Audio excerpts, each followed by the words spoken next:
Hello everyone, it's Shannon here for Honeybee Stamps. In today's video, we are going to create this single layer Bountiful Banner card. In the video, I'm going to share with you a couple ways to add depth to your single layer cards.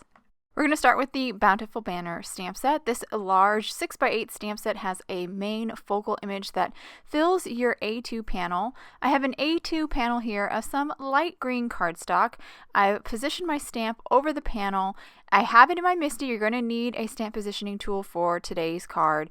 And then I'm going to stamp it a couple of times in Pine Needles Distress Oxide. After I've stamped my panel, I'm going to leave my stamp in my MISTI, and now I'm going to move on to the stencils. These are the Bountiful Banner stencils. There are 6 in this set. They are labeled in the upper right corner. This one is for the large flower, so it's labeled as such. I've placed my stencil over my stamped image, and now I'm going to simply ink blend the flowers. I'm ink blending all of these flowers in Mustard Seed Distress Oxide. The oxides are a little bit opaque, so you can still see them even though I'm ink blending over colored cardstock, which I think is really awesome. It does tint it a little bit, but you can still tell that that was a yellow. Now moving on to the big leaves. There's 2 stencils for the big leaves. So starting with this one here, and ink blending all the openings in Mode Lawn. Keeping the ink blending pretty simple for this this panel. No gradations, just ink blending it nice and flat. Here is stencil number 2 for the big leaves, ink blending all of those with more pine needles. And then we'll move on to the smaller leaves. So there's 2 stencils for the small leaves. So this is stencil 1 for the small leaves. Going to again line it up, tape it to hold it in place. I'm going to ink blend them in Ripe Persimmon, so really kind of rich orange. My stencil kind of came kind of pulled itself away from the tape, so I retaped it and started ink blending again. After I finish with the Ripe Persimmon here, we're going to move on to the second stencil. So I'll just line up small leaves number 2 with the stamped image. For this one, I'm going to use dried marigold, which is kind of a really, really light orange. And once again, because we're using the oxides and they're a bit opaque, you can actually see this light orange over the green colored cardstock, which is awesome.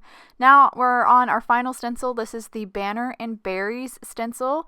I'm going to grab Ripe Persimmon again here, and I'm switched to a smaller blending brush because I actually only want to blend the kind of flower centers and berries for this. I don't want to blend the banner, so I kept it kind of small. So I could control where that ink goes. Now we're going to pop our panel back into our MISTI, ink up that stamp in some more of Pine Needles Distress Oxide, and just stamp it one more time to kind of bring out the lines again. Sometimes you lose them when you ink blend over them. Now we're going to stamp our sentiment. Now I do want to point out that I made sure my panel was completely dry before I did this. I actually hit it with my heat tool to dry all that Distress Oxide. Then I inked up that sentiment in clear embossing and watermark ink from Honeybee Stamps. Then dipped the sentiment into white embossing powder and then heat set with my heat tool. Now we're going to move on to a highlight. This is a fun way to add dimension to your single layer cards.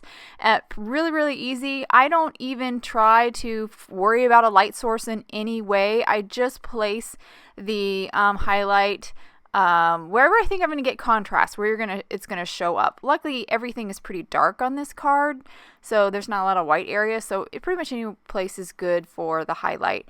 And I'll just add a highlight here and there to all of the images in that panel. Now we're going to move on to a second way to add depth, and that is with a shadow or a drop shadow. I'm using a Copic marker here, starting with G00. This is basically tone on tone. It's a similar green to the green cardstock that I'm using, and I'm just going around all of my images. Takes a little bit of time here, but it is a very dramatic effect. I think it's very much worth it.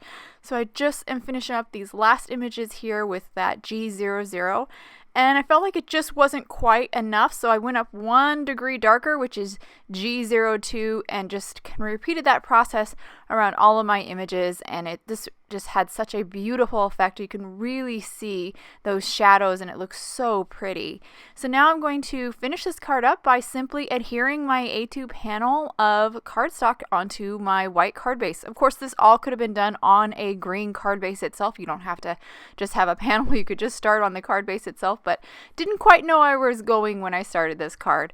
And here's the finished result. I really love how this turned out. It's so pretty. I think it has a very like modern stationery sort of look, and I just love it. I hope you guys enjoyed today's card and video. If any questions about the products I use, please check out the links below in the description.